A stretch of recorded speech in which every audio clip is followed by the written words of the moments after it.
Bonjour à tous et bienvenue à Débat de presse, une émission qui permet de discuter, de commenter l'actualité de la semaine en compagnie des confrères de la presse nationale. Pour ce numéro, nous avons 5 sujets. Il s'agit de la clôture de la semaine nationale de la culture. Vous le savez, cette 18e édition de la SNC a été marquée par un incendie qui a ravagé plusieurs stands. Nous tenterons de faire le bilan de cette fête de la culture.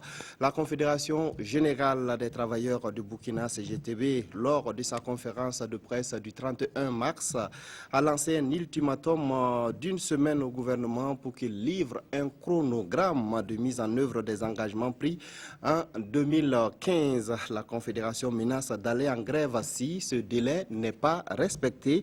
Quelle analyse la presse fait de cette sortie de la CGTB? Des éléments de réponse au cours de cette émission. Après 5 mois de détention pour son implication présumée dans le coup d'État du 15 septembre 2015, l'ancien ministre des Sports, le colonel Yacouba Ouedraogo, a bénéficié d'une liberté provisoire. Pourquoi cette libération? Commentaire et analyse tout à l'heure.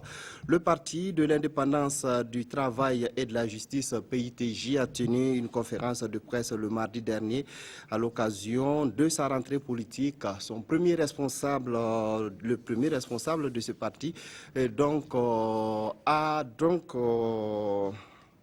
a dit que selon lui, la Constitution n'a pas été respectée à l'issue de l'insurrection. Pour Soumane Touré, tous ceux qui ont contribué à la rédaction et à l'adoption de la charte de la Constitution doivent être poursuivis.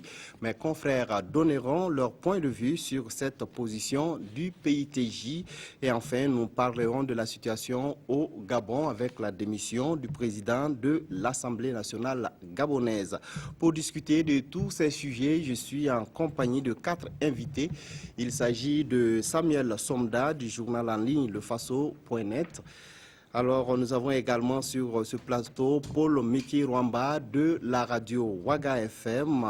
Également avec nous, Drissa Traoré de l'Opinion. Et enfin, Anselme Lalsaga du journal du jeudi, Gigi. Bonjour à tous d'avoir accepté notre invitation. Bonjour.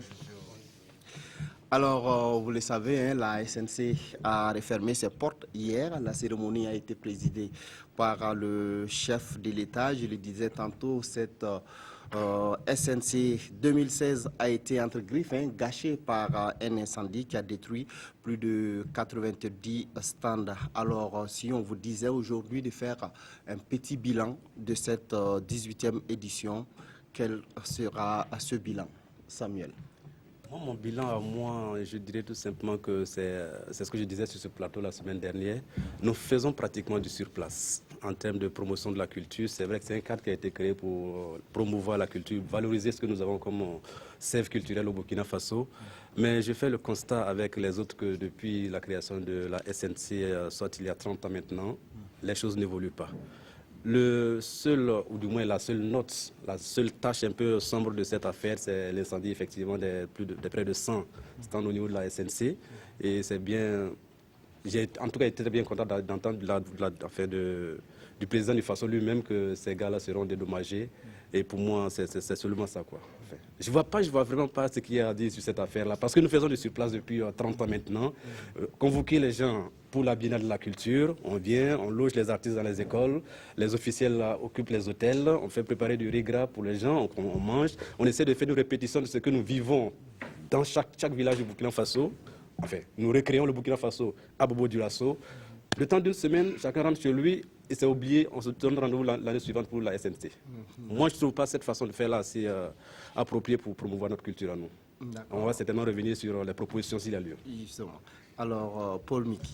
Alors moi, je pense contrairement à M. Somda que ce n'est pas du surplace, on a connu un recul cette année. Parce que, voyez-vous, au niveau de l'organisation de cette 18e édition de la Semaine nationale de la culture, il y a eu beaucoup de ratés. On constate déjà qu'à une semaine avant l'ouverture de la SNC 2016, il n'y avait pas de communication autour de l'événement. Il fut un moment même où le comité d'organisation se demandait si l'édition aurait lieu. Donc j'ai eu l'impression qu'on a fait une édition au rabais. En tout cas, en termes d'organisation, il y a eu tellement de ratés. Nous avons reçu également ce retour-là de ces festivaliers, les exposants qui disaient être venus à la foire, qui n'ont pas de logement, qui n'ont pas de badge pour accéder aux différents sites. Et bon, il y a eu tellement de problèmes au niveau de l'organisation et je me dis que l'incendie qui est arrivé malheureusement en cours d'édition, ce n'est que la partie, j'allais dire, éclat de ce qui reflète un peu ce manque d'organisation qui a émaillé toute l'édition de 2016. On a connu des éditions de la SNC qui étaient mieux organisées que cela. Donc pour moi, il fallait quand même évoluer dans le bon sens. Et on constate que, bon, après une trentaine d'années d'organisation de la Semaine nationale de la culture, on se retrouve dans un état d'amateurisme qui ne dit pas son nom. Je suis également d'accord avec M. Somda qu'on ne peut pas aujourd'hui continuer à avoir les mêmes problèmes que l'on a connus il y a 30 ans, c'est-à-dire la question du logement des artistes qui sont logés dans des écoles, dans des conditions qui ne sont pas les meilleures. Le ministre de la Culture a parlé de probablement la construction d'un village de la SNC. Évidemment, c'est un vieux projet cela, parce qu'on a entendu ce projet de village de la SNC depuis les éditions précédentes, ça n'a pas vu le jour. Jusqu'à aujourd'hui, il n'y a pas de pose de première pierre de ce village de la SNC. Et le constat que l'on fait, c'est que les artistes sont toujours logés dans des écoles et sont peut-être mal nourris. On a également ce retour, en tout cas, de ces artistes qui ne sont pas du tout contents de cette édition de 2016. Maintenant, l'autre aspect également, c'est peut-être les questions financières. On a senti une certaine austérité qui a plané sur l'édition de 2016, parce que le budget a pris du temps avant d'être bouclé, c'est les 700 millions de francs CFA, et heureusement que l'État a donné sa part à la dernière minute. Donc c'est peut-être ce qui explique cela. On a vu également cette mobilisation d'un certain nombre de partenaires.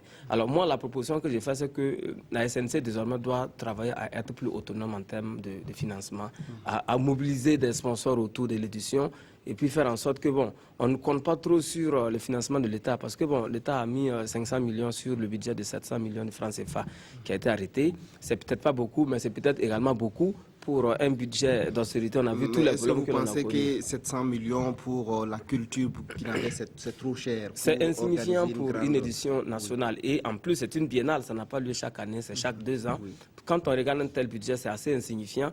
Peut-être que le comité d'organisation est bien placé pour dire que l'argent ne suffit pas. Et puis on a vu l'autre aspect également, c'est que moi j'ai eu l'impression que les gens ne disent pas la vérité sur la SNC. Quand on interroge le comité d'organisation, ils disent oui, tout est fin prêt, les petits plats sont mis dans les grands pour réussir l'organisation. Alors qu'en off, on vous dira qu'il y a de sérieux problèmes. Donc pour moi, il faut la mobilisation des fonds. Voilà. Et cette année, on a même envoyé des invitations à un certain nombre de pays. Il n'y a que la Côte d'Ivoire qui avait répondu, une troupe ivoirienne qui est arrivée comme participation étrangère à cette édition, alors que les années antérieures, on a vu une participation plus accrue des troupes étrangères. Également, sur même le site, on a vu, habituellement, on avait les plateaux off dans différents quartiers de Bobo-Dioulasso. Cette année, c'est un plateau off qui a fait le tour des quartiers, c'est-à-dire on a fait 2 jours par-ci, 2 autres jours dans tel quartier. Donc ça fait qu'on a constaté un recul qui ne dit pas son nom. D'accord, oui. Drissa. Non, je pense que Mickey a vraiment su résumer la réalité de cette 18e édition. Parce que les choses sont allées, je pense les choses sont allées de mal en pis, ça il faut le reconnaître. C'est pas comme ça qu'on organisait la SNC. Et je pense que peut-être le nouveau ministre fait une mauvaise entrée en la matière, parce que je ne sais pas si c'est parce qu'il était très content de retrouver ses esclaves bobos, je ne sais pas. Mais toujours est-il qu'il était tellement fier d'annoncer aux gens que non, c'est la SNC post-transition, c'est la SNC post-insurrection. Finalement, effectivement, ça a été la SNC post-insurrection, ça a été la SNC post-transition, parce que les choses sont allées de mal en pis. Et depuis les éditions précédentes, c'est la plus mauvaise édition qu'on puisse vraiment suivre. On parle du problème du budget. La SNC, c'est une institution étatique. Donc, il n'y a pas lieu de dire que non, que l'argent n'était pas là. Et quand on vient au pouvoir, c'est des choses qui étaient prévues. Si peut-être la transition a mal géré cette transition d'organisation de la SNC, il n'y a qu'à demander des comptes au ministre de la Culture de la transition. Pourquoi les choses ont été ainsi? Effectivement, il y a un problème d'organisation. Ce n'est même pas forcément une question d'argent. L'État a débloqué de l'argent, ça ne doit pas surprendre. Comme Mika a si bien le résumé, qu'il s'agisse des animations, qu'il s'agisse même des programmes d'activité, il n'y avait rien du tout. Ça, c'est pas une question d'argent, c'est une question d'organisation. Voilà. Donc, je pense qu'il faut que le ministère de la Culture arrive vraiment à se remettre en cause, reconnaître qu'il a failli dans cette 18e édition, remettre effectivement les choses à plat et voir, bon, la 19e édition, comme c'est une biennale, voir comment vraiment ils vont mieux organiser. Effectivement, je suis d'accord avec Samuel que quant aux objectifs même visés de la SNC, il faut peut-être les revoir peut-être à travers des états généraux de la culture pour éviter vraiment d'aller loger effectivement des artistes dans des écoles. Bon, voilà. D'accord. Anselme, vous partagez le pessimisme Oui, c'est un pessimisme que je partage. Parce qu'effectivement, quand on voit comment les choses se passent, bon, vraiment, on ne peut que tomber de nu. Voilà. En fait, ça montre on dirait qu'il n'y a pas de vision. Voilà. L'État n'a pas vraiment de vision bien assise, voilà, suivant laquelle il veut justement mener cette politique de promotion de la culture ici au Burkina Faso. Et si on repart justement aux origines même justement de la création de la SNC, on peut dire que, bon, en fait, la vision a été vraiment dévoyée parce que je sais que c'est sous la Révolution que le concept est né. Et il avait été question justement d'amener les populations, voilà, du moins les richesses culturelles qui sont enfouies au niveau justement des terroirs villageois et autres là, avoir en tout cas une place pour s'exprimer. De sorte en tout cas à créer comment je vais dire, une place vraiment d'expression de la culture burkinabé qui va traduire en même temps justement l'identité burkinabé. Malheureusement, bon, les choses ne se sont pas passées comme ça. Voilà. Les organisations, voilà, se sont succédées, voilà, d'année en année. Et puis, bon, voilà. Ce qui est sûr, en tout cas, de ce qu'on remarque, c'est que vraiment, il n'y a pas, je ne vois pas une incidence vraiment heureuse, vraiment, en termes justement d'identité culturelle. Et là, je rejoins un peu ce que Samuel a dit. C'est comme si c'était un peu sur place, quoi. Parce que j'ai l'impression que les acteurs culturels ne s'approprient pas. Une fois justement la biennale passée, ils ne s'approprient pas, voilà, les acquis de sorte à travailler sur ça pour valoriser justement davantage la culture burkinabé et puis justement faire émerger de l'identité culturelle burkinabé. Oui, Samuel, oui. Justement, c'est pourquoi j'aimerais revenir sur ce que Miki et Drissa ont évoqué, la question du budget. À mon avis, 700, près de milliards pour l'organisation de la SNC, à mon avis, cela devrait suffire largement. Parce qu'on ne va pas pour des fêtes mondaines, pour la Java, non, pas du tout. Nous allons pour un objectif précis, mais malheureusement, ce fonds-là se trouve être utilisé à d'autres fins. Vous savez avec moi que quand on organise la SNC, c'était le cas cette année encore, c'est par pans entiers que les Ouagalais, les bureaucrates de Ouaga sont retrouvés à Bobo-Dioulasso, tous les frais payés dans le cadre de cette organisation, jusqu'au planton du cabinet. Finalement, vous voulez quoi? On vous alloue un petit budget, mais faites avec le strict minimum de personnes. Vous faites partie de tout le monde et la condition c'est cela. Les artistes se trouvent logés dans de mauvaises conditions qui sont très mal nourris. Le deuxième aspect, c'est ce que je disais, et c'est dans cet esprit-là que vous devez comprendre mon surplace à moi. On ne peut pas, pendant plus de 30 ans, agir de la même manière, avoir le même résultat, tout en nourrissant le secret d'espoir que ça change, c'est pas possible. Il faut revoir la stratégie à mon sens. Et ça passe nécessairement parce qu'on a dit ici sur ce plateau la dernière fois, on ne peut pas comparer le Tankala de Fada au Binon de Réo. On ne peut pas non plus comparer le Warba de Zorgo au Dagar de Chomois. C'est pas possible. On ne peut pas mettre ces deux cultures-là sur compétition. C'est pas possible. Il faut peut-être aller dans le sens de la manifestation culturelle, encourager au niveau local. Ensuite, Bobo Dioulasso va servir maintenant pour la démonstration de ce que chacun a pu avoir comme acquis culturel. Pas mettre ça en compétition. Le deuxième élément, est-ce qu'il ne serait pas peut-être mieux qu'on essaie de voir comment valoriser les points importants de notre culture, ou du moins ceux-là qui sont déjà acceptés par la population? Quand on parle parenté à plaisanterie, ça fait plus ou moins l'unanimité.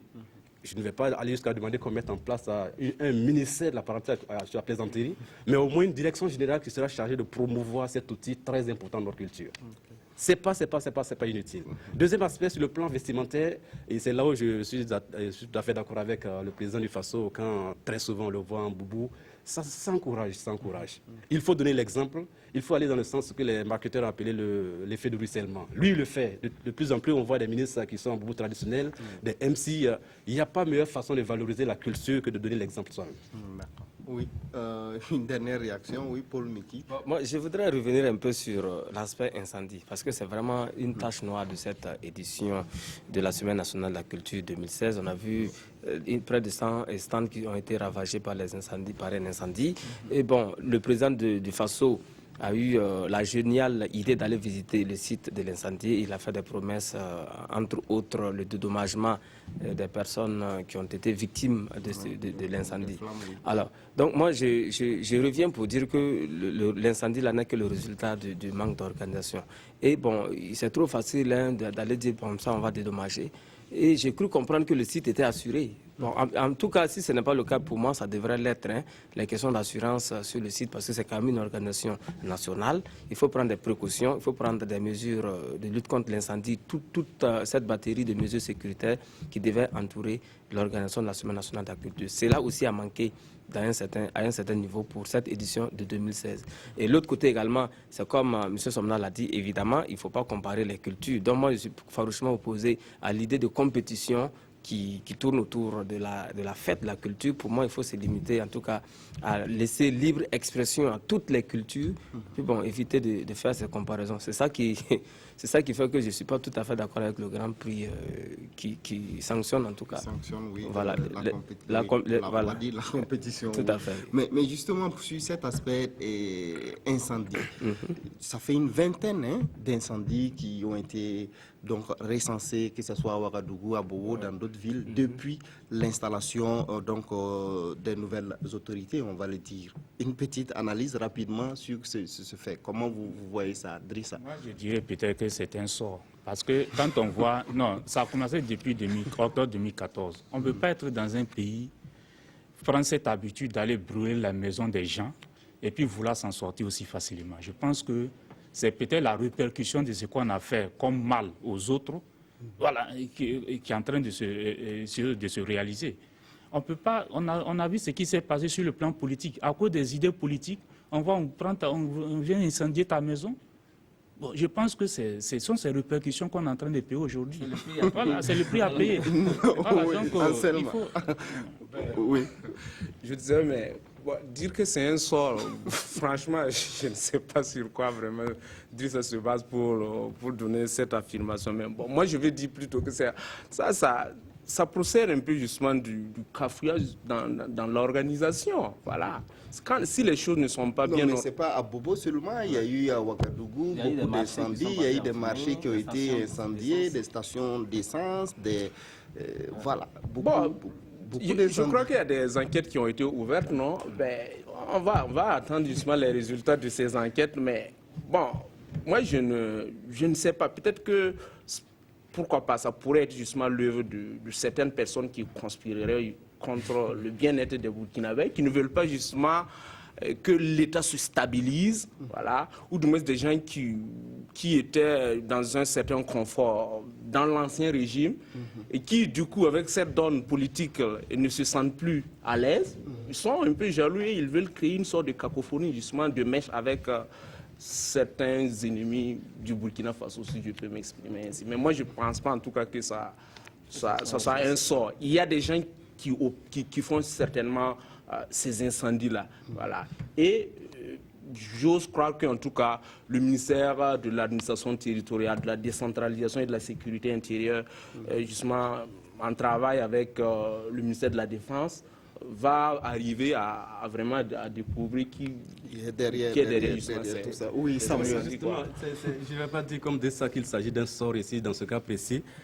Mais même s'il s'agit d'un sort, il y a la possibilité également, puisque nous sommes dans un contexte culturel, le thème c'est la culture. En fait, il faut voir avec les anciens. Les incendies qui existent depuis l'arrivée du nouveau pouvoir, c'est de ça qu'on parle. Mais justement, sinon, je ne parle pas des choses du type de l'incendie qui s'est passé à la SNC. On a parlé depuis lors que ce régime est en place, c'est des incendies, on n'a pas fini. C'est ça, j'ai dit que, en fait, ça continue, donc ça veut dire que ça dépend de comment ils sont arrivés au pouvoir. On a brûlé les maisons des gens, et il y a ce prix à payer. Ça, c'est peut-être une malédiction. Je ne vais pas faire ce parallèle-là. Je vais pas faire ce parallèle. Il faut faire le constat qu'effectivement, il y a de plus en plus d'incendies. Pourquoi il y a ces incendies? Une chose est certaine, c'est que ces incendies profitent à des gens. Il y en a qui ont dit qu'il s'agissait d'incendies d'origine criminelle. Il y en a par contre qui disent que c'est parfois, comme c'était le cas, la première hypothèse à Bobo, un court-circuit. Ça peut arriver. Tous les jours, ça arrivait. Ce n'est pas parce qu'il y a eu une insurrection qu'on ne va pas assister à des incendies d'origine mécanique. Ce n'est pas possible. Non. C'est de seulement souhaiter. Il y a bien longtemps. C'est de seulement souhaiter que les enquêtes aboutissent, que les enquêtes situent les responsabilités. Et si c'est d'origine criminelle, ceux-là à qui ça profite, ils vont répondre naturellement. Oui. Je voudrais dire qu'il faut peut-être faire attention. Il ne faut pas penser que les incendies qui arrivent au Burkina, c'est l'action de personnes mal intentionnées. Si on rentre dans cette dynamique, on va croiser les doigts et puis espérant qu'on mette la main sur ces personnes. Et il y aura toujours des incendies. Alors je rappelle que le ministère de l'administration territoriale, de la décentralisation et de la sécurité intérieure, avec la police scientifique, avait déjà fait le point de l'ensemble de ces incendies il y a quelques semaines. On a parlé d'une trentaine de cas d'incendies. Et dans le lot, il y avait la moitié de ces incendies qui étaient d'origine humaine et l'autre moitié était d'origine mécanique. Voilà. Maintenant, sur le lot d'incendies d'origine humaine, personne, on n'a pas réussi à démontrer un seul cas d'incendie qui était d'origine criminelle, c'est-à-dire du feu qui est volontairement mis dans un marché et tout. Et moi, je m'étonne que sur une trentaine de cas d'incendie recensés récemment, on n'ait pas encore arrêté une seule personne qui est suspectée d'avoir mis le feu quelque part. Donc, je remets en doute l'idée d'incendie volontaire, machin. Donc, pour moi, il faut que les uns et les autres soient désormais beaucoup plus prudents. Parce que lorsqu'on prend, par exemple, le cas de Bobo de la Soie, allez-y enquêter pour voir comment est-ce que le fait est arrivé. Voilà, je suppose quand même que le site était un peu sécurisé. Quelqu'un ne peut pas se lever comme ça avec sa boîte d'allumettes et puis venir mettre le feu avec bidon d'essence, mettre le feu sans qu'aucune trace ne reste. Pour moi, oui.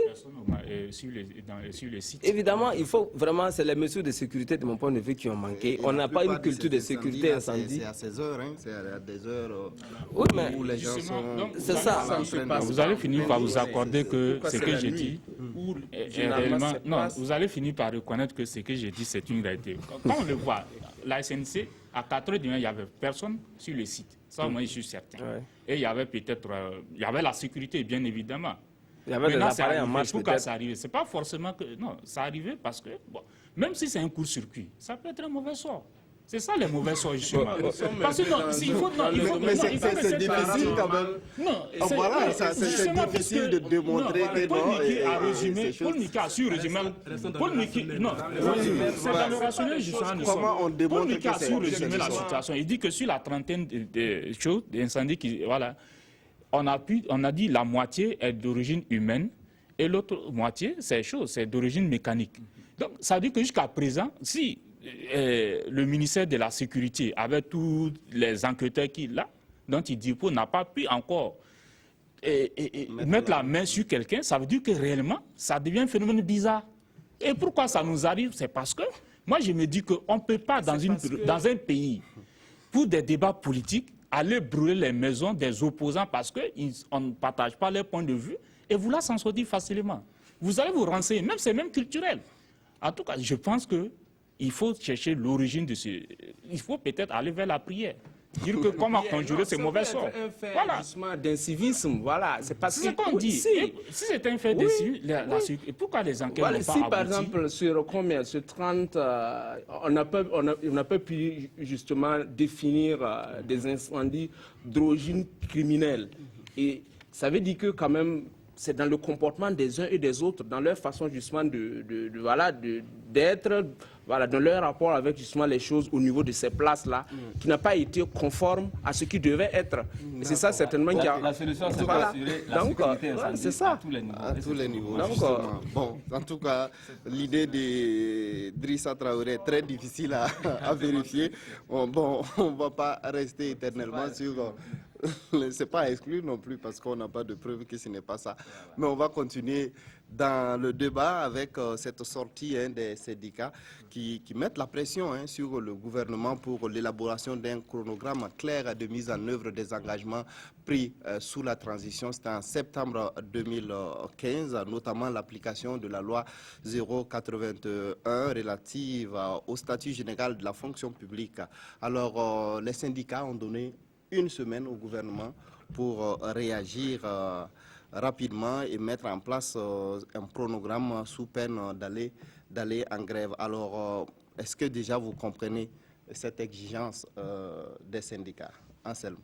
Oh, moi, je comprends parce qu'ils sont dans une logique justement de veille et de pression, voilà, sur le gouvernement, de sorte à ce que, pour que le gouvernement n'oublie pas justement d'améliorer la condition des travailleurs.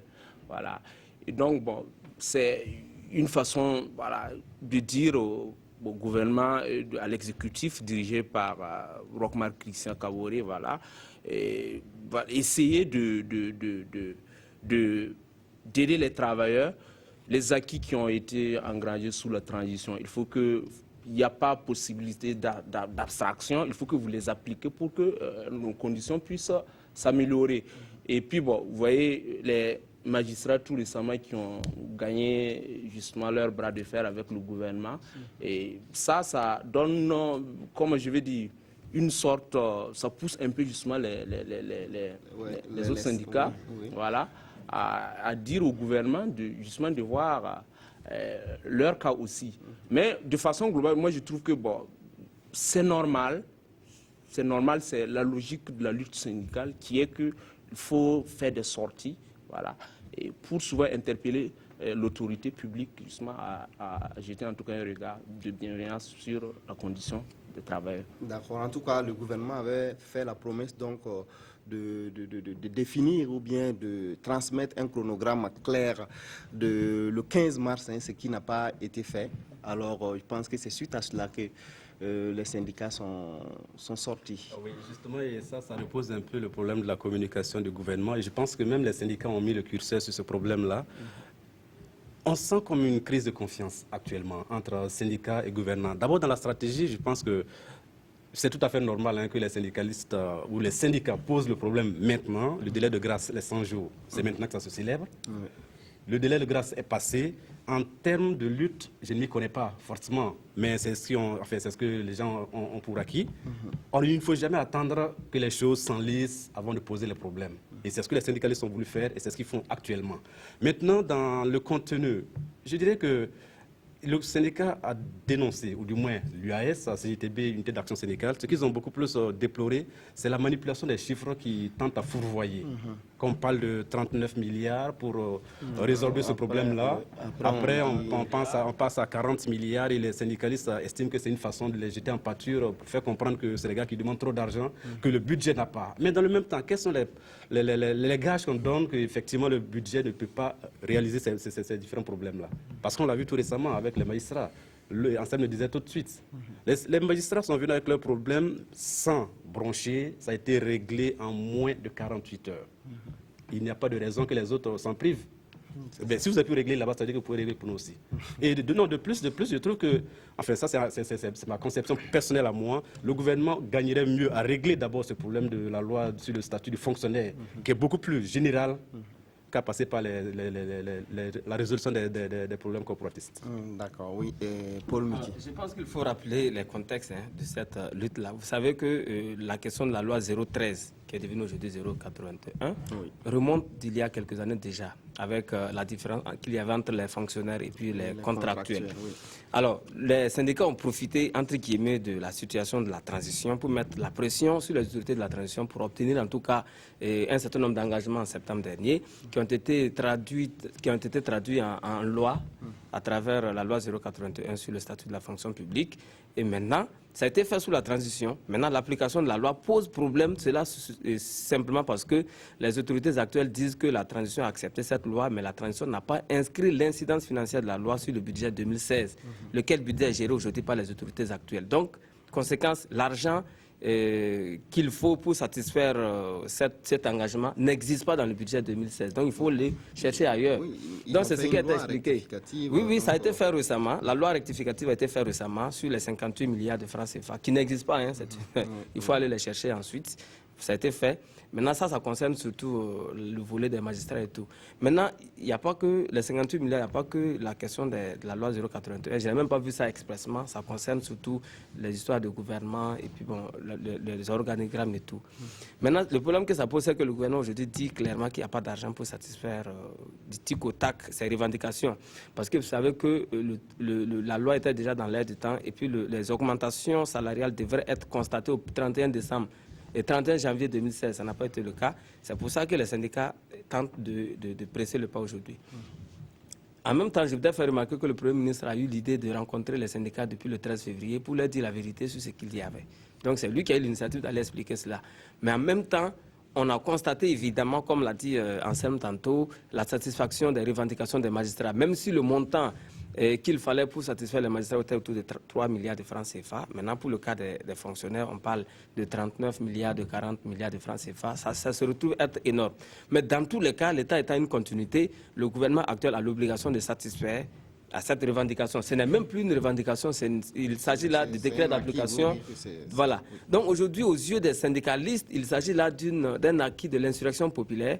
Rappelez-vous que lorsqu'il y a eu l'insurrection populaire, un gouvernement de transition a été formé et les syndicats ont refusé délibérément de faire partie et du gouvernement de la transition et du Conseil national de la transition. Donc ça, c'est leur code-part qui est là comme ça. Ils ont obtenu un certain nombre d'acquis. Il faut satisfaire ça aujourd'hui, ici et maintenant. Maintenant, à côté de tout cela, pour moi, la formule qui sied, c'est effectivement ce chronogramme de mise en œuvre avec les syndicats. Il faut que le gouvernement fasse déjà les premiers pas pour montrer sa bonne foi. Sinon, on est en train d'aller tout droit vers une crise qui ne dit pas son nom, avec ces milliers de fonctionnaires. Maintenant, pour revenir aux chiffres, effectivement, le gouvernement a parlé de 40 milliards de francs CFA comme incidence financière de cette nouvelle loi. Maintenant, les syndicats parlent de 19 milliards. Évidemment, le gouvernement est conscient de 39 milliards. Oui. Non, 39 milliards, 40 milliards. En réalité, c'est comment on appelle? Oui, en fait, le problème du syndicat, je le disais tantôt, c'est comme s'il y a des formes de détournement sur ce que déjà l'État doit aux justement, fonctionnaires. Il faut faire la part des choses. C'est que quand on parle de 40 milliards, cela prend en compte les arriérés d'avancement que l'État doit aux fonctionnaires. Sinon, l'incidence sur la loi en tant que telle, c'est autour de 19 milliards de francs CFA déjà. Oui, c'est deux choses différentes. Voilà. Maintenant, dans tous les cas, le chiffre est bon, de mon point de vue, c'est autour de 40 milliards de francs CFA que l'État doit aux fonctionnaires à travers la nouvelle loi et à travers les arriérés que l'État traîne depuis un certain nombre d'années. Donc, de mon point de vue, et pour terminer, il faut que l'État propose rapidement un chronogramme de mise en œuvre, ouvrir les négociations. S'il n'est pas possible de satisfaire tout de suite, il faut qu'on ait un chronogramme de mise en œuvre, même si ça va s'étaler sur une année, pour faire en sorte que les fonctionnaires rentrent dans leurs droits. Parce que les acquis de la lutte, il n'est pas question de revenir en arrière et de tourner autour du pot. D'accord, Drissa. Justement, ils doivent prendre leur mal en patience. Parce que oui, puisque les fonctionnaires, on vient d'écouter le président du FASO, qui a botté en touche sur la question. Puisqu'on lui a posé la question, il a botté en touche en disant que tout est prioritaire. C'est-à-dire que les syndicats pensent que... Bon, c'est vrai que les journaux lui ont parlé d'injonctions. Il a reconnu que c'était des injonctions. C'est qu'il y a quand même un décalage de langage qui peut être fatal. Quand il dit ça peut être fatal parce que, bon, ce n'est pas une question d'injonction. Vous avez pris l'État, c'est une continuité. Il y a eu des engagements sous un régime où on décide le pouvoir actuel décide à ce que le régime précédent rende compte de ses engagements. La preuve en est que si, il y a eu plus ou moins une certaine reconnaissance dans ce qui avait, comme on appelle, de la gestion de cette transition. La preuve en est qu'on a jusqu'à 2 ministres qui sont dans l'actuel gouvernement. Donc ça veut dire que les problèmes n'ont pas, en tant que tel, n'ont pas surpris les gens, le pouvoir actuel. La preuve, vous avez évoqué la question des magistrats. C'est depuis la transition, cette question est posée. Et le problème a été résolu. Peut-être que la chance, pour eux, c'est peut-être le fait qu'il y a déjà un magistrat qui a passé de la transition au pouvoir actuel. Donc, bon. Mais toujours est-il qu'il faut que je pense que les travailleurs doivent peut-être prendre leur mal en patience parce que le chef de l'État ne semble même pas disposé à résoudre le problème tout de suite. Puisqu'on lui a posé la question, il dit qu'il y a plusieurs millions de Burkinabés auxquels il faut penser. Alors que c'est ça, on dit botter en touche. Les travailleurs ont posé leurs problèmes. Je pense que cet argent, l'État est là pour qui? L'État est là pour les travailleurs. Il faut travailler vraiment pour les meilleures conditions de vie et de travail des populations. C'est une partie des populations. Donc il faut arriver à résoudre ce problème. 40 milliards, quand on dit qu'il n'y a pas l'argent, on a trouvé l'argent où pour résoudre le problème des magistrats? Et le budget, c'est une continuité. L'administration, c'est une continuité. La transition a pris des engagements. S'il n'a pas de budget, il faut qu'il rende compte. Okay. Si on ne peut pas prendre 2 ministres de cette transition, mettre dans son gouvernement et puis dire que non, cette transition a mal travaillé. Donc il y a une inconséquence. Il faut peut-être rappeler à M. Traoré qu'il s'agit là très généralement de loi. Et il s'agit là du Conseil national de la transition qui a pris ces lois. Oui. Et le même Conseil national de la transition n'a pas inscrit l'incidence financière sur le budget du ministère. C'est là le problème. Non, c'était pas au CNT d'inscrire. C'était un projet de loi. Oui. La loi des finances, c'était un projet. Donc ça relève du gouvernement. C'est le gouvernement qui a amené la loi C'est le au niveau gouvernement du qui fait CNT. le Donc c'est pas au budget gouvernement de prévoir l'incidence financière. Mais Et la preuve en est que, non, c'était pas au CNT de le faire, c'était au gouvernement de le faire. La preuve en est qu'ils ont pris une loi rectificative. La loi, moi, ça ne m'étonne pas tellement. Parce que nous évoluons. Il y a des 14 mois de la transition à nos jours, il y a eu beaucoup de naissances, etc. Ça veut dire que le budget est évolutif. Maintenant, c'est ça. Quand on prend le pouvoir, c'est pour résoudre le problème des Burkinabés. Pourquoi n'importe qui ne se présente pas à une élection présidentielle? Parce qu'on estime qu'on a les ressources, on a les forces nécessaires, la capacité pour chercher les moyens pour le bonheur des populations. Donc ne dites pas aujourd'hui qu'une fois au pouvoir, et puis ils sont venus avec un projet de société. Ne dites pas qu'aujourd'hui que nous sommes 19 millions de Burkinabés. Mais est-ce que ça ne regarde pas les syndicalistes? La preuve est que l'État a pris un engagement. Non, ça ne regarde pas les syndicalistes. Non, il ne fallait pas voter la loi. Donc il ne fallait pas voter la loi. Une fois que la loi est votée, il faut la mettre en œuvre. Et les autres ont fait comment pour avoir gain de cause. Les autres ont fait comment pour avoir gain de cause. Voilà. Les autres ont fait comment pour avoir des gains de cause. Donc ça veut dire que c'est peut-être que la CGTB n'a pas... je crois les syndicats des magistrats aussi, je crois, faire partie de la CGT, mais les autres syndicats peut-être n'ont pas cette force de menace. Voilà pourquoi ils ne sont pas jusqu'à présent entendus. On a tendance à négliger leurs problèmes. D'accord, voilà. Non, quand on dit, il y a une chose, même quand on parlait, non, dans le débat et dans le sujet précédent, on a parlé même du budget de la SNC. On ne comprend rien avec la gestion de cette transition. On a même annulé la fête de l'indépendance à Kaya pour une question de budget. Où est parti tout cet argent? Alors que c'est des choses qui étaient budgétisées. Voilà. Nous sommes un pays qui n'arrive pas à se financer, qui n'arrive pas à vivre de ses propres ressources. On fait recours à l'aide des sureurs. Et voilà pourquoi on dit qu'il faut des responsables. Qui est là qu'il ne faut pas mettre, comment je vais dire, totalement justement sur ce gouvernement-là. Quoique je suis d'accord que l'État est une continuité. Par contre, Samuel a eu à parler de quelque chose de très intéressant. À mon sens, je pense qu'on peut avoir recours à cela pour résoudre la situation de sorte à ce que tout le monde soit satisfait. Il y a eu, je pense qu'il y a eu ce qu'on appelle, qu'il a appelé un vice de communication. Voilà. Et la chaîne du dialogue n'a pas été, en tout cas, entretenue. Moi, je pense que non. Dans tous les cas, même si on considère que c'est une injonction ou pas, ce qui est sûr, en tout cas, les syndicats ont attiré l'attention. Justement, c'est pas une question de dialogue. Attendez, la chance a été que... Je termine, s'il vous plaît. Je termine, voilà. Ce qui est sûr, les syndicats ont attiré l'attention du gouvernement. Voilà.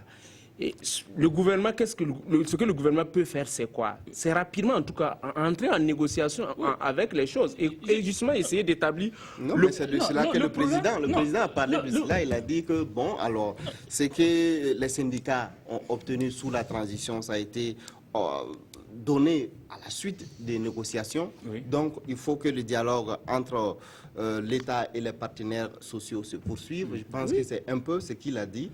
Donc, il faut qu'il y ait dialogue pour pouvoir résoudre le problème que les syndicats... Le dialogue, il a entamé depuis. Le dialogue, il a entamé et il n'arrive pas à se comprendre. Les syndicats, mais se sont plaints. Quand on évoquait tout de suite leur conférence de presse, ils disent qu'il y a des choses aussi qu'ils apprennent, c'est pas médias voilà, c'est via les médias qu'ils apprennent certaines décisions du gouvernement. Alors qu'il y a un cadre qui existe. Et l'État et le gouvernement ne communiquent pas à travers ce cadre-là, ce qui est d'abord un problème. Et quand on parle, et puis effectivement, quand on parle de 39 à 40 milliards, les syndicats ont raison de se plaindre aussi. 1 milliard, ça fait déjà beaucoup. Mais que ça soit 40 ou 50 milliards, tant que ça reste un acquis, je pense que le gouvernement est là pour ça. Voilà. Il faut aller chercher les ressources là, il faut pour résoudre les problèmes. C'est pour dire que je reviens à ce que j'ai dit bien auparavant. Le dialogue, il est obligatoire, la communication est obligatoire dans ce cas d'espèce-là. Il faut bien qu'il y ait instauration de ce dialogue-là pour pouvoir aboutir à une issue négociée de cette crise-là. Enfin, pour moi, c'est une crise. Elle est encore latente, c'est vrai, mais elle risque de connaître des tournures assez dramatiques, à mon avis. Maintenant, à propos de la sorte que le président du FASO soit étonné que les gens, enfin, les syndicalistes aient fait une injonction, ça ne devrait pas le surprendre quand même. Il sait que c'est dans leur champ lexical. Ultimatum, meeting, piquet de grève, ainsi de suite, préavis de... C'est dans leur champ lexical à eux qu'ils prennent seulement le problème dans son fond. Et pour moi, dans le fond, le problème doit être réglé. La loi a beau être votée sous la transition. Elle a été votée sous la transition, c'est vrai, mais le candidat Roch-Marc Christian Kaboré, en son temps, en venant, il avait bien connaissance de tous ces dossiers à gérer. C'est-à-dire qu'en se présentant, il prenait également l'engagement de gérer tout le passif qui serait laissé par la transition. Et donc, il y a lieu que cette affaire-là soit gérée, à mon avis. Et surtout pas aller dans les revendications corporatistes, mais aller de façon globale et de façon frontale pour régler une bonne fois pour toutes les choses. On va évoluer dans l'émission. Alors, vous l'avez suivi avec nous, il y a le colonel Yacouba Ouedraogo qui avait été arrêté pour son implication présumée dans le putsch manqué du 16 septembre 2015. Alors, c'est une liberté provisoire qui lui a été accordée. Ça a surpris, on peut le dire, beaucoup de personnes. Alors, vous, qu'est-ce que vous pensez de cette libération? Est-ce que c'est pour manque de preuves ou bien c'était juste une incarcération politique? Paul Miki. Alors, moi, je constate qu'il y a eu très peu de communication officielle, en tout cas autour du coup d'État. En tout cas, le dossier coup d'État. Alors, toutes les personnes qui ont été arrêtées dans ce coup d'État, on n'a pas su exactement, en dehors des chefs d'accusation qui ont été publiés de la presse, de quoi ça retourne. Et on constate également qu'il n'y a pas eu d'audience publique de jugement de ces mises en cause dans le coup d'État, de sorte à ce qu'on puisse avoir une information officielle. Et c'est dans cette dynamique que l'on a constaté que le colonel Yacouba Ouedraogo, ancien ministre des Sports sous Blaise Compaoré, a été libéré. Il a obtenu cette liberté provisoire. Maintenant, je reste convaincu que certainement c'est l'aboutissement d'une démarche qu'il a dû mener avec son avocat. Et je crois bien que les procédures, en tout cas je suppose que les procédures ont été respectées à ce niveau pour qu'il puisse bénéficier de la liberté provisoire. Il en est de même pour notre consoeur également qui a été libérée, Caroline Yoda, qui a été libérée dans les mêmes conditions et dans le même temps à peu près. Donc je me dis quand même qu'à défaut d'informations claires sur le dossier de coup d'État, on ne peut que faire des constats. Parce que jusqu'aujourd'hui, on n'a pas vu d'audience publique, comme je l'ai dit tantôt. Maintenant, le constat que j'ai fait, c'est que le dossier a tellement traîné, on ne sait pas exactement quel type de procédure était en cours avec toutes les personnes mises en cause dans le coup d'État. Donc, on ne peut pas trop commenter cette liberté. Et moi, je suppose seulement que ça a respecté la forme du droit. D'accord, oui. Il y en a qui ont dû demander la liberté provisoire. Et donc, on leur accorde cette liberté provisoire-là, ne devrait pas surprendre. Là où, par contre, on reste un peu sur notre soif à nous, c'est quand on ne dit pas clairement ce qui s'est passé. Pourquoi est-ce que ces personnes ont été incarcérées? Bon, c'est vrai que c'est l'homme de droit qui est habilité à dire avec précision, à déballer ce dossier-là, même s'ils sont un peu réservés sur la question. Mais quand même, comme les organisations professionnelles des médias l'avaient demandé entre-temps, il aurait été intéressant qu'au moins les Burkinabés sachent ce qui est exactement reproché à chacun de ceux-là qui sont incarcérés. C'est vrai, parler vaguement d'implication dans un coup d'État, on peut croire, mais quels sont les éléments? Il n'y en a pas. Bon, peut-être que dans le même temps, comme je le disais tantôt, les hommes de droit préfèrent toujours attendre la fin de l'instruction pour commencer à dire quoi que ce soit, à commencer à donner certains détails. Mais pour nous autres citoyens, garder quelqu'un qu'on connaît très bien en détention pendant plusieurs mois, sans piper le moindre mot, ça amène à se poser des questions. D'accord. Anselme? Bon, je m'aligne un peu sur ce que Paul Mikirouama vient de dire. Moi, je suis en train justement de chercher aussi des éléments pour comprendre pourquoi ils ont été élargis. Bon, j'espère vraiment qu'effectivement ça a été fait selon la règle du droit. Bon, je ne sais pas, peut-être aussi que d'aucuns diraient que effectivement peut-être il n'y aurait pas du solide peut-être contre ces gens. Voilà pourquoi ça aboutit. Peut-être je peux dire facilement à ce qu'ils justement disaient cette liberté provisoire. Mais sinon quand même ce qui leur a été reproché, c'est quand même grave. Voilà. Je crois que quand on les a incarcérés, on a dit qu'ils ont été inculpés pour tentative de, je ne me rappelle plus, voilà, de la fragiologie qui a été utilisée. Et ça, c'était quand même grave. Aujourd'hui, on les libère. Bon, je présume vraiment que peut-être qu'il n'y a pas beaucoup, voilà, beaucoup de choses à leur reprocher, quoi. Sinon, en tout cas, on ne les libérerait pas. Voilà. Moi, c'est le seul commentaire que je peux faire. Oui, Drissa va réagir. Oui. Non, chacun le reconnaît. C'était des arrestations, c'était des prisonniers politiques. Ça ne dépasse pas ça. Et injustement incarcérés. Voilà. Parce que, je ne sais pas, je pense que... Non, c'est ce que j'ai dit. Ils ont eu la baraka. Le colonel Ouedraogo a eu la baraka, il est sorti. Caroline Yoda... En fait, on a incarcéré les gens pour des raisons, pour des sales besoins. Voilà. Parce que, et il faut même... Je pense que... Vous demandez, mais pourquoi on les a libérés? Je pense que tout ce qui s'est passé sous la transition, je pense que ce soit l'instruction sur le coup d'État, je sais quoi, il faut tout remettre à plat. Il faut tout remettre à plat. Parce que... c'est juste... Puisque Herman Yamego, on l'arrête pourquoi? Léon Skoni, on l'a arrêté pourquoi? Ils sont un certain nombre. Qu'on a arrêté comme ça. Caroline Yoda, c'est parce que...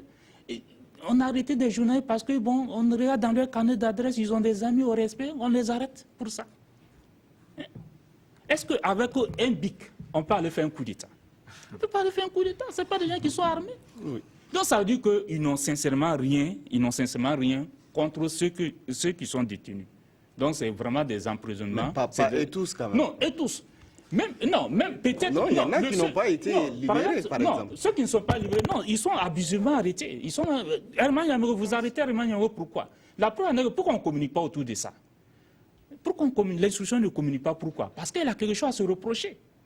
Même quand on dit que l'instruction se passe dans la discrétion, dans le secret, on parle de secret de l'instruction, mais toujours est-il que c'est des citoyens que vous avez arrêtés pour des questions aussi sensibles de sûreté de l'État. Donc il faut communiquer, nous faire comprendre pourquoi ils sont là, à quel niveau vous êtes avec l'instruction. On ne demande que le jugement. Quand vous approchez, les conseils de ces détenus politiques, mais ils vous diront, ils ne savent pas, le fond du dossier, il n'y en a pas. Revenons à l'affaire des écoutes téléphoniques. Revenons à l'affaire des écoutes téléphoniques. Revenons à l'affaire des écoutes téléphoniques. On arrête Djibril Bassolé, le général Djibril Bassolé, pour une affaire d'écoute téléphonique. La cacophonie vient, le juge d'instruction a fait son travail, il a abouti à une arrestation. Son commissaire de gouvernement dit non, que ces écoutes ne sont pas authentiques. Mais comment on peut comprendre une telle instruction dans un pays de droit? C'est pas compréhensible. Samuel et maintenant, l'information que nous avons reçue, c'est tout récemment, l'État burkinabé était obligé d'envoyer ces écoutes-là pour authentifier. Et pourquoi on les a arrêtés? Donc moi je me dis que... Donc Samuel a la parole. Samuel a la parole. En fait, il faut effectivement qu'il y ait beaucoup plus de communication sur les instructions des dossiers. C'est vrai que les hommes de droit ont un fonctionnement que nous ne maîtrisons pas, mais tout entouré du sceau du secret n'est pas toujours pour arranger les choses. Pour revenir un peu à ce que tu as appelé le 2 poids 2 mesures dans la libération, c'est vrai, certains ont été libérés à leur demande peut-être, mais une chose évidente, c'est qu'il y en a dont la libération ne suscite pas du tout l'émoi. C'est le cas de ceux qui ont été tout récemment libérés, Caroline Yoda et puis le colonel Yakuba Ouedraogo, parce qu'ils n'ont pas fait... Enfin, on n'a pas entendu grand-chose sur eux. Par contre, et là j'insiste là-dessus, Djibril Bassolé, les généraux Djibril Bassolé et Gilbert Diendéré, il y a quand même des écoutes téléphoniques qui circulent sur leur compte. Oui. En attendant de les authentifier, en attendant d'authentifier ces écoutes téléphoniques, il y a au moins de la matière qui peut faire comprendre qu'il se peut que, c'est ça aussi l'importance de l'instruction, il se peut qu'ils soient effectivement impliqués au vu de ce qui circule sur leur compte, par exemple. Oui, parlant de choses vous faites quoi de la liberté provisoire, du contrôle judiciaire? Ça dépend de détenus. Oui, Paul Miki a la parole. Je voudrais faire remarquer avec insistance que liberté provisoire ne signifie pas acquittement. C'est-à-dire que ce pas des gens qui sont libérés comme ça parce qu'on n'a plus rien contre eux.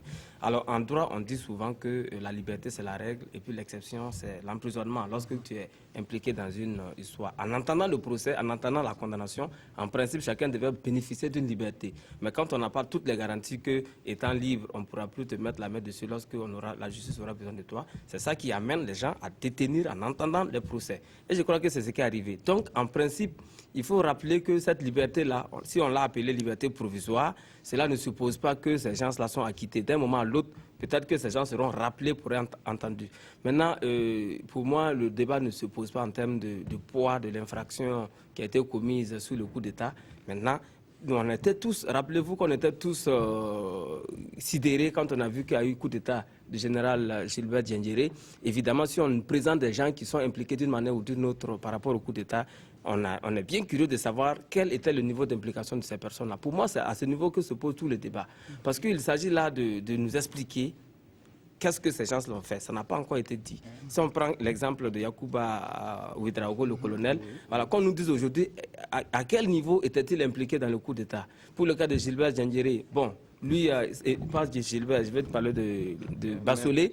Pour son cas, en tout cas, on a entendu sur les réseaux sociaux, tout le monde a entendu les écoutes téléphoniques.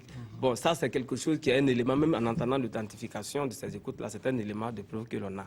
Maintenant, pour les autres, là, on ne sait pas exactement ce que ces gens ont fait. Donc, pour moi, le débat se pose à ce niveau. Mais en attendant, étant donné que ces gens avaient été arrêtés à un moment donné pour coup d'État et qu'ils bénéficient aujourd'hui d'une liberté provisoire, que l'on fasse tout pour informer l'opinion publique sur ce que ces gens ont fait et puis quelles sont les conditions de cette liberté provisoire et quelle est la suite à donner à ce dossier. D'accord, oui. Voilà, moi, je voulais un peu demander à Driss un peu de mettre un peu dans son vin.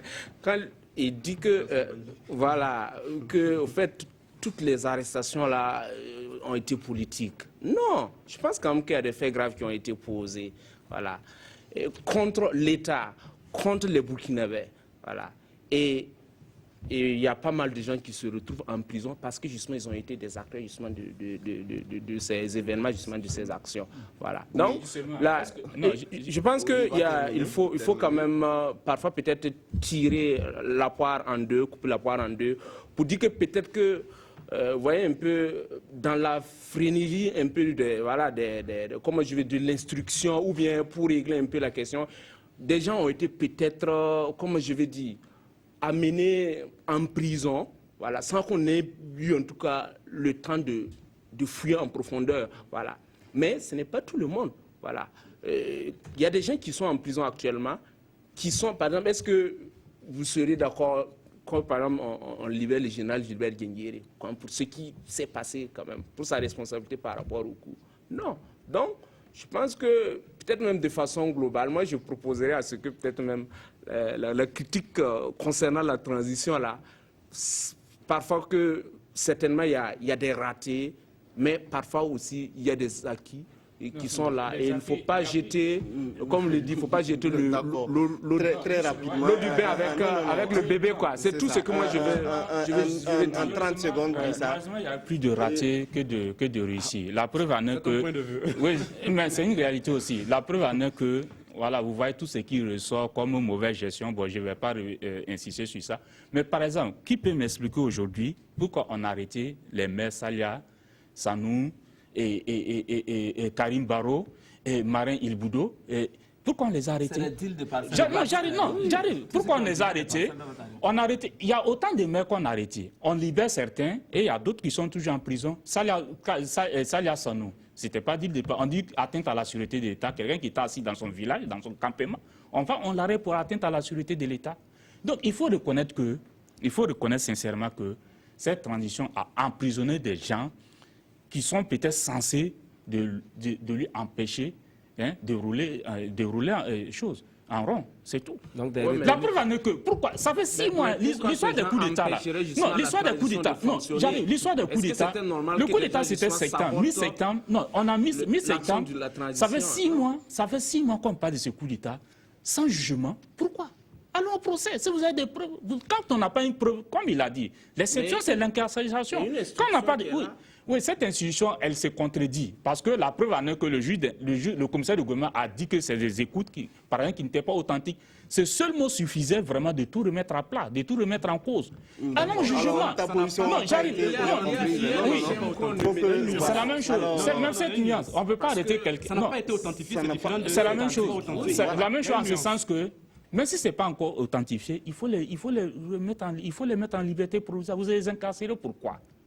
Les mains qu'on a incassées là, c'est pourquoi. Alors, donc, depuis le début de la transition, ça fait près de 2 ans. Non, ça fait près de 2 ans. Il faut que peut-être la justice communique. Ça fait près de 2 ans. Il faut qu'elle communique. Sinon, on considérera que tant que la justice ne va pas communiquer sur l'avancement de ces instructions, on va considérer que c'est des instructions politiques. Parce qu'on ne peut pas enquêter sur un coup d'État depuis 6 mois. On va te demander de garder la parole, hein, parce que, alors, peut-être que tu as dû voir la sortie de Souman Touré lors de la rentrée politique. Il a dit quelque chose, peut-être que tu partages son point de vue. Alors, il dit que la Constitution n'a pas été respectée après donc l'insurrection. C'était vraiment le centre de sa conférence de presse. Alors, qu'est-ce que toi tu penses de cela? Je pense que les premiers fautifs, même l'un des premiers fautifs, c'est peut-être le président du Conseil constitutionnel en son temps, qui allait investir. Non, je pense que c'est effectivement, on a violé la Constitution. Nous avons en son temps attiré l'attention des Burkinabés qu'on était en train de prendre une mauvaise pente. Et la preuve en est que on ne peut pas, sous prétexte, on ne peut pas transmettre un coup d'État. C'est ce qui s'est passé fin octobre 2014, il faut le reconnaître, c'est un coup d'État. Parce que c'est un coup d'État. Non, c'est un coup d'État. Parce que non, le coup d'État, c'est pas forcément militaire. Selon vous, c'est un coup d'État. Non, c'est un coup d'État. Maintenant, ou c'est un coup d'État, on accepte, ou c'est pas un coup d'État, et on respecte la Constitution. C'est ce que Souman Touré dit. Vous dites que c'est pas un coup d'État, donc il faut respecter la Constitution. La Constitution, le président part, il a même dit dans son discours qu'il remet l'article 49 en œuvre, qu'il met ça en œuvre. Donc il fallait installer le président de l'Assemblée pour gérer la transition, pour aller aux élections. D'accord. Alors, voilà. Paul Miki, vous partagez l'avis. Oui, c'est bien compris votre position. Je voudrais dire simplement qu'il n'est pas aussi fou que ça, Souman Touré, lorsqu'il dit que rien n'a été respecté depuis la démission. Il a appelé démission de Blaise Compaoré, parce que l'article 47 de la Constitution du Burkina Faso dispose que lorsque le président, ou du moins lorsque l'on constate la vacance du pouvoir, le pouvoir échoue au président de l'Assemblée nationale. Alors lorsqu'on reste sur le chemin du droit, c'est-à-dire le droit qui s'applique de façon pure, c'est qu'évidemment, par rapport à la démission de Blaise Compaoré, c'est le président de l'Assemblée nationale d'alors qui devait récupérer le pouvoir. Mais là où je reconnais un peu le fou en Souman Touré, c'est lorsqu'il dit que, bon, de tout ce qui a été fait après le coup d'État est de nul effet. Après l'insurrection, pardon. La rédaction de la charte de la transition, tous ceux qui ont rédigé la charte de la transition doivent être mis aux arrêts. Et sanctionnés, poursuivis et sanctionnés. C'est là qui me paraît un peu bizarre, parce que ce qu'il a oublié de préciser, c'était le contexte de l'insurrection populaire des 30 et 31 octobre. Il a oublié de dire qu'à l'époque, l'Assemblée nationale a été prise le 30 octobre 2014 et que les députés ont fui, y compris le président de l'Assemblée nationale d'alors. Même si on avait le pouvoir à main et qu'on cherchait Soumaïla Ouattara pour lui remettre, ce n'était pas évident que l'on retrouve Soumaïla Ouattara à cette époque. Ça, c'est de un. De deux, également, on était dans une situation de, j'allais dire, entre guillemets, de non-droit. Parce que nulle part, lorsqu'on partait le 30 octobre, personne n'avait dans son agenda que c'était une insurrection que l'on partait pour commettre. On partait pour empêcher les députés de voter une loi. Et puis bon, ça a été dégénéré, ou du moins évolué en insurrection populaire. Peut-être Dieu merci, mais l'insurrection populaire n'est pas inscrite dans la Constitution du Burkina. Donc on était dans une situation exceptionnelle et c'est pour cela que je suis d'accord avec les acteurs de la transition. En tout cas, les acteurs qui se sont retrouvés pour rédiger la charte de la transition, il fallait trouver une mesure palliative pour trouver cet additif à la Constitution. Voilà, donc sur le plan du contexte politique, je pense que ça s'explique ce qui s'est passé sur la transition. Donc il n'est pas question, comme l'a dit Souman Touré, de mettre en cause tout ce qui a été fait après l'insurrection populaire. Vous avez même vu qu'il a lancé un appel à la désobéissance civile pour chasser le président Kaboré et son MPP du pouvoir. Et je pense que même si on devait faire cette désobéissance, la première personne à sortir, ce ne serait même pas lui-même. D'accord, oui. Non, Samuel, très rapidement. Ce trait de caractère assez propre à Souman Touré, c'est qu'il est champion dans l'art de la provocation. C'est son trait dominant comme ça, comme vous avez pu l'observer pendant un certain nombre d'années. Rien que l'an passé, lors de sa rentrée politique, il a posé, il a eu les mêmes écarts de langage en griffe, ce qui lui a valu, Paspanga, il a été gardé en détention, parce qu'effectivement, il est revenu encore sur cette illégalité des organes de la transition, la mauvaise gestion, ainsi de suite, ce qui lui a valu d'être gardé à vue à Paspanga. Dans le fond de ce qu'il dit, c'est comme Miki l'a rappelé ici, il y a la logique qui est là, c'est vrai. il y a la réalité. Mais loin de tout juridisme, moi je dis aussi ceci, c'est que dans la situation exceptionnelle qui était celle du Burkina Faso, est-ce que les dispositions ne prévoyaient pas qu'on emprunte d'autres chemins? Il y avait quand même des hommes de droit dans l'équipe. Je pense au professeur Loada, qui est un homme de droit, constitutionnaliste. Il y avait Luc Maki Briga, lui également, et bien d'autres qui connaissaient, Bagoro, qui connaissaient très bien la loi. Peut-être qu'ils ont dû exploiter certaines failles, j'appelle ça faille parce qu'il peut s'agir de cela. Peut-être qu'ils ont dû exploiter ces failles-là pour remettre en place ce régime-là, enfin, la charge de la transition que Soumane Touré vous hégémonie pratiquement. D'accord. Oui, non, Anselme, je voudrais insister justement sur le caractère provocateur de la sortie de Soumane Touré.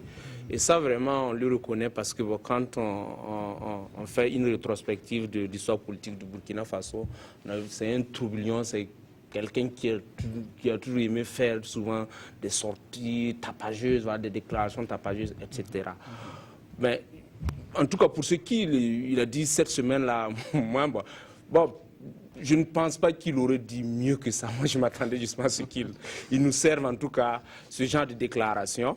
Mais je reconnais un peu que vraiment, bon, c'est vraiment un discours teinté vraiment de négationnisme qui...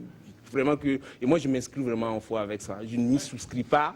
Et parce que quand même, aller remettre en cause l'insurrection populaire, remettre en cause tout ce que la transition a fait, vraiment je pense que, bon, je ne crois pas que lui-même il croit en ce qu'il dit, quoi. C'est vraiment ne pas aimer le peuple burkinabé que d'oser en tout cas dire de telles choses. Et c'est peut-être, on veut juste se faire voir. Pris par le temps. On est malheureusement pris par le temps. On ne peut pas. Oui, en 30 secondes. Ce n'est pas des déclarations tapageuses. Je pense que Soumane Touré a juste crevé l'abcès. C'est-à-dire qu'il faut accepter de voir les choses en face, telles que les choses sont passées. On ne peut pas diriger un pays avec deux constitutions. De façon bicéphale, ce n'est pas possible. Qu'il s'appelle Loada, qu'il s'appelle Bagoro, qu'il s'appelle Ibriga, je pense qu'on a menti, on a construit cette transition sur du faux. Sur du faux, non. Voilà, il a essayé de parler, on a mis en prison. Il a essayé de parler de... Mais est-ce que dans le contexte, comme je pense que c'est Paul Mikis qui l'a dit, dans le contexte dans lequel on était en fin 2014, on pouvait maintenir le CDP encore au pouvoir. Non, ce n'est pas une question du CDP au pouvoir. Et je ne suis pas sûr que les circonstances dans lesquelles, en tout cas, le Burkina était... Voilà. Il y avait des assoiffés du pouvoir qui ont profité de la situation pour prendre, voilà, la preuve. Aujourd'hui, la réalité est en train de les rattraper. D'accord. On est pris par le temps. On est malheureusement, on ne peut pas poursuivre le débat plus que ça. On va peut-être parler du Gabon prochainement. On est pris par les temps. Nous sommes au terme de cette émission.